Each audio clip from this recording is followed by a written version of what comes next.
بسم اللہ الرحمن الرحیم۔ السلام علیکم، ویلکم ٹو مکس پلیٹ میش اپ۔ امید کرتی ہوں آپ سب جہاں ہوں گے ایمان اور صحت کی بہترین حالت میں ہوں گے۔ ہاسپٹیلٹی انڈسٹری میں ہوٹل مینجمنٹ ہم پڑھ رہے ہیں اور آج ہم 4تھ چیپٹر کا آغاز کریں گے جو کہ ہے کچن مینجمنٹ۔ اس چیپٹر میں جو چیز ہم پڑھیں گے اس سے آپ اس قابل ہو جائیں گے یا آپ کو اس چیز کی آسانی ہو جائے گی کہ ایک مثالی کچن کیسا ہوتا ہے، یعنی آپ کچن مینجمنٹ کو اچھے طریقے سے جو ہے ہینڈل کر سکیں گے، اور کچن میں کیا کیا چیزیں اور کون کون سے سیکشن ہوتے ہیں وہ چیز بھی آپ پر واضح ہو جائے گی۔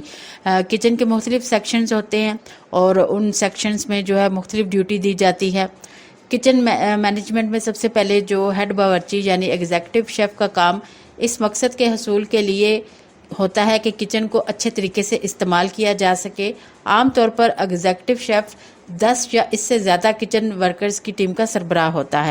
اس میں سب سے پہلے جو ہے وہ ایگزیکٹو شیف کے جو کام ہوتے ہیں وہ کچھ اس طرح سے ہیں۔ سب سے پہلے ہے مینٹیننگ کوالٹی یعنی کوالٹی برقرار رکھنا، ordering supply for raw material خام مال کی سپلائی کا آرڈر دینا، ٹریننگ آف سٹاف یعنی سٹاف کی تربیت کرنا، کاسٹ کنٹرولنگ اخراجات میں قابو رکھنا۔ اس کے علاوہ handling of guest as per guest request اور آن ڈیلی بیسس، یعنی بعض دفعہ مہمانوں کی درخواست پر یا پھر کسی ہوٹل یا ریسٹوران میں جس طرح سے ان کو ہدایات دی جاتی ہیں اس طرح سے ڈیلی بیسس پر مہمانوں کی جو ہے وہ ٹیک کیئر کرنا، ان کو کسی چیز کی ضرورت ہو تو انہیں وہ پرووائڈ کرنا، یہ ایگزیکٹو شیف کے کام ہوتے ہیں۔ اس کے بعد ہم اس کو مزید ڈیٹیل سے جانتے ہیں۔ سب سے پہلے پلاننگ میلز کہ کھانوں کی منصوبہ بندی کی جاتی ہے، پراپر طور پر جو ہے وہ لسٹ بنائی جاتی ہے کہ کون سی ڈش اس میں شامل ہوگی، کتنی مقدار میں شامل ہوگی اور کون سے دنوں میں کون سا جو ہے وہ میل تیار ہوگا۔ اس طرح سے ساری جو چیزیں ہیں وہ اس کی مینجمنٹ جو ہے وہ آپ سیکھیں۔ اس کے بعد ایگزیکٹو شیف کا جو کام ہے وہ یہ بھی ہے کہ کھانوں کی منصوبہ بندی کرنا یعنی پلاننگ میلز۔ اس میں یہ ہے کہ پر ڈے کے حساب سے بھی جو ہے وہ میل تیار کیے جاتے ہیں کہ کون کون سی ڈش تیار ہوگی۔ اس کے علاوہ بریک فاسٹ ہے، لنچ ہے، ڈنر ہے، ان میں کس ترتیب سے جو ہے وہ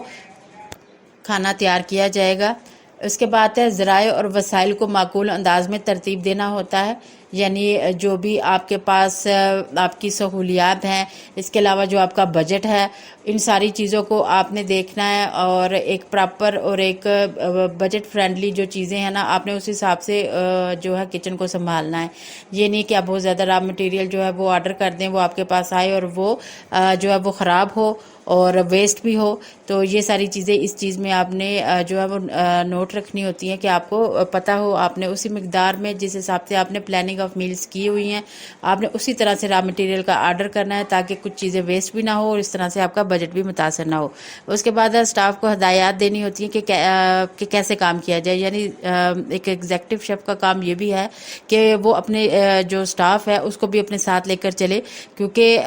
ظاہری بات ہے وہ اگر اس پوسٹ پر ہے تو وہ کسی وجہ سے ہے، وہ ایکسپیرینس اس کے پاس کافی ہے، اور جو نئے لوگ اس کے ساتھ شامل ہوتے ہیں یا جو اس کا سٹاف ہوتا ہے اس کے لیے اسے ڈیلی بیسس پر ان کو ہدایات دینی ہوتی ہے۔ اسی طرح سے ایک ٹیم ورک ہوتا ہے اور اچھے طریقے سے کام کیا جا سکتا ہے۔ اس کے بعد ہے مختلف قسم کی ذمہ داریوں کے درمیان رابطہ پیدا کرنا ہوتا ہے، یعنی وہی بات ہے کہ آپ نے سٹاف کو جیسے ہدایات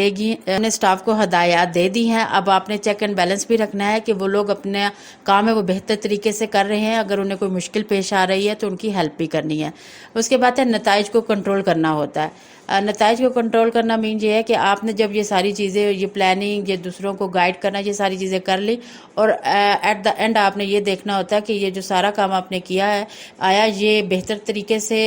جو ہے وہ ہو رہا ہے کہ نہیں، یا صرف آپ نے اس کو ذمہ داری لوگوں میں بانٹ دی ہے، اپنا بھی اچھے طریقے سے کام کیا لیکن آپ کو اس کے جو نتائج ہیں وہ بہتر طریقے سے نہیں مل رہے جس طرح سے آپ نے سوچا تھا، یا پھر آپ کا بجٹ جو ہے وہ متاثر ہو رہا ہے کسی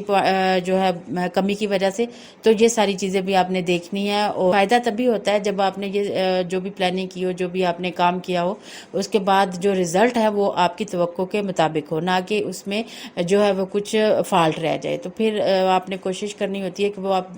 دوبارہ سے غور کریں کہ کہاں پر کس چیز کی کمی تھی، وہ آیا آپ کی طرف سے تھی یا آپ کی کسی ٹیم ممبر کی طرف سے تھی۔ آپ نے ان ساری چیزوں کو اگین جو ہے وہ اس کو اچھے طریقے سے چیک کرنا ہے اور پھر جا کے اس کی جو ہے نا وہ ایک بہتر جو رزلٹ ہے وہ آپ کو ملیں گے۔ اس کے بعد ہے چھوٹے ہوٹل یا ریسٹوران میں نسبتاً کم درجہ بندی ہوتی ہے، ہر شیف ایک ہی ہوتا ہے اور بہت کچھ 2-3 باورچیوں کی مدد سے وہ زیادہ تر کام نپٹا لیتا ہے، بلکہ چند لوگ باقی کام سنبھال لیتے ہیں۔ بات یہی ہے کہ ڈپینڈ کرتا ہے ہوٹل مینجمنٹ میں آپ کس سٹینڈرڈ کے ہوٹل میں کام کر رہے ہیں، یعنی آپ 2 اسٹار 3 اسٹار 4 اسٹار اور اس کے بعد 5 اسٹار، سب کی ایک خاص جو ہے وہ درجہ بندی کی جاتی ہے اور ہر ایک میں اسی درجہ بندی کے حساب سے جو ہے وہ کام کیا جاتا ہے۔ اب بات یہ ہے کہ بعض دفعہ یہ ہوتا ہے کہ کسی بھی ہوٹل میں جو رش ہوتا ہے وہ اس حساب سے نہیں ہوتا، تو زیادہ سٹاف کی بھی ضرورت نہیں ہوتی، اور بعض دفعہ یہ بھی ہوتا ہے کہ چلے اگر رش ہو بھی جائے تو کچھ لوگ اتنے ہی پروفیشنل ہوتے ہیں یا پھر ان کے جو ہیڈ ہوتے ہیں ان کے پاس بجٹ اتنا ہوتا ہے کہ وہ زیادہ ٹیم افورڈ نہیں کر سکتے، تو وہ کچھ لوگ ہی مل کر ایک باورچی خانے کو اچھے طریقے سے چلا لیتے ہیں۔ اور جب ایسا ٹیم ورک ہو تو جو ہے نا جو ہوتے ہیں آنر وہ بہت خوش ہوتے ہیں، اور ان کا جو ایک بجٹ ہوتا ہے انہیں ہوتا ہے کہ ہمارے پاس ایک اچھی ٹیم ہے اور یہ چند لوگ بھی بہت زیادہ لوگوں کا مقابلہ کر سکتے ہیں بنسبت جو ہے وہ زیادہ لوگ وہ رکھیں، تو یہ بھی ایک چیز ہوتی ہے۔ اس کے علاوہ نیکسٹ پوائنٹ ہے پریپریشن، یعنی تیاری، پروڈکشن کا عمل۔ ساری چیزیں آپ نے ایک پلان کر لیں، آپ نے آرڈر کر لیا، سب کچھ ہو گیا، اب مرحلہ آتا ہے اس کی تیاری کا، ٹھیک ہے۔ اور تیاری ہی جو ہے وہ ایک بہت بڑی چیز ہوتی ہے، کیونکہ بہت ساری چیزیں ہم پیپر ورک پہ کر لیتے ہیں، ہم سوچ بھی لیتے ہیں، ہم پریکٹیکلی بھی کر لیتے ہیں۔ جب ہم باقاعدہ اس چیز کی تیاری کرتے ہیں تب اس کا اصل رزلٹ جو ہے وہ سامنے آتا ہے کہ ہم نے جو جو چیز منگوائی، جو جو کام ہم کرنے والے ہیں، آیا وہ چیزیں اس میں ایک اچھے طریقے سے یوز ہو رہی ہیں، وہ متوقع نتائج ہمیں مل رہے ہیں۔ تو پریپریشن ایک بہت اہم پہلو ہے۔ ہوٹلوں اور ریسٹوران میں تیار ہونے والی غذائیں فروخت سے پہلے تیاری کے حسب ذیل عمل سے گزرتی ہیں۔ وہی جو چیز آپ سے پیچھے ذکر کی گئی، خریداری کرنی ہوتی ہے، مینیو، کھانے کی فہرست تیار کرنی ہوتی ہے، اور اسٹوریج، یہ ایک بہت اہم فیکٹر ہے کہ آپ نے کس طرح سے جو ہے نا وہ اسٹوریج کا اپنا نظام بہتر رکھنا ہے۔ یہ نہیں ہوتا کہ ہر دن جو کھانا آپ نے بنایا وہ سارے کا سارا سیل ہو گیا، یہ بہت ریئر چانسز ہوتے ہیں، یا پھر وہی ڈپینڈ کرتا ہے اچھی ٹیم پر کہ وہ اس طرح سے کچھ اپنے مینیو کو ترتیب دیتے ہیں، کچھ اس طرح سے اس کی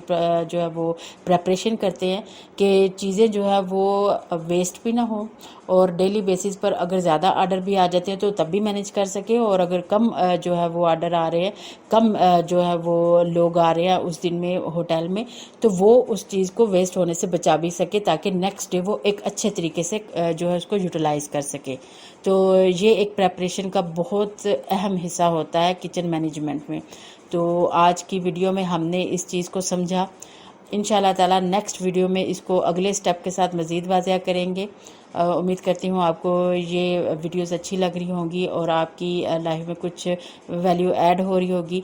سپورٹ کیجئے، زیادہ سے زیادہ سبسکرائب کیجئے اپنے اور اپنے دوستوں کے ساتھ اس کو شیئر کیجئے۔ ملتے ہیں نیکسٹ ویڈیو میں، تب تک اپنا خیال رکھیے گا۔ اللہ حافظ۔